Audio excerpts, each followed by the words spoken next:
Bienvenidos a un nuevo módulo del curso de Oracle PL/SQL. Durante los próximos capítulos vamos a aprender cómo utilizar comandos SQL dentro de PL/SQL. Hasta ahora hemos utilizado PL/SQL como un lenguaje, vamos a decir, tradicional, con sus bucles, sus condiciones, sus variables, etcétera, etcétera. Pero, evidentemente, ya como dijimos al principio del curso, PL/SQL está hecho para trabajar junto con SQL. Es donde realmente tenemos la verdadera potencia de este lenguaje. Entonces, durante los próximos capítulos vamos a ver cómo podemos utilizar select, insert, updates, deletes, commits, etcétera, etcétera, etcétera. En primer lugar, vamos a aprender cómo utilizar la sentencia select, que es la más distinta, por así decirlo, de la select original.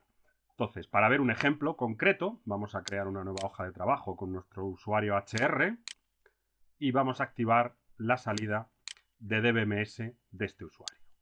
Bien, recordemos, vamos a crear aquí un pequeño bloque.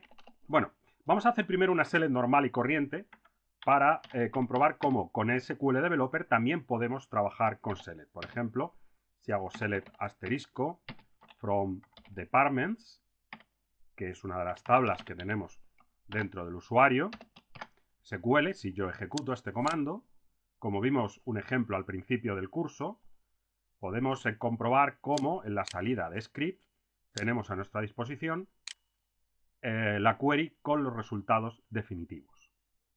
Recordemos también que pulsando este botón se ejecutaría en modo script, es decir, si tuviera más de una línea, las ejecutaría todas. Cuando pincho con este botón, solo ejecuto el comando donde me encuentro. Esto puede ser útil porque si nos fijamos aquí abajo, la manera en la que nos ha salido, parece, digamos, como un fichero de texto. Si pincho aquí, vemos que nos aparece en modo tabla, que, bueno, pues tiene sus ventajas y otros inconvenientes. Aquí ya depende de lo que vayáis a hacer, pues podéis seleccionar uno u otro.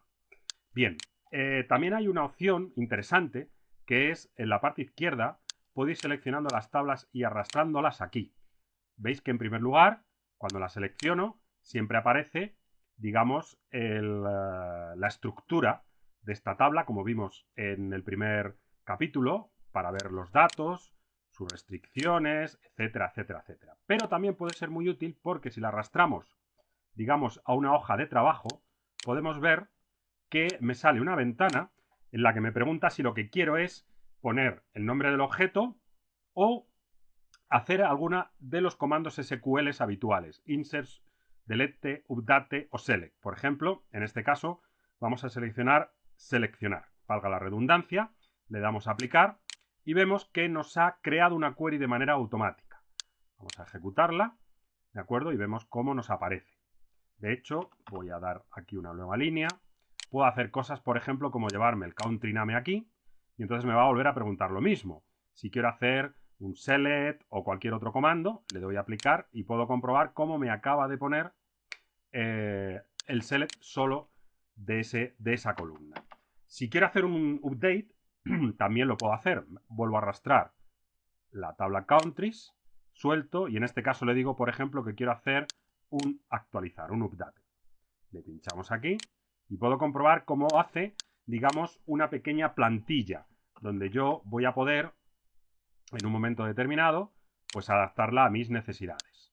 En este caso, pues update, countries, pan, ¿de acuerdo? Un poco todas las opciones. Lo mismo haría si arrastrara por aquí y dijera que quiero un delete, nos haría el comando delete, delete from countries, y lo mismo si, digamos, hiciera un update, ¿de acuerdo?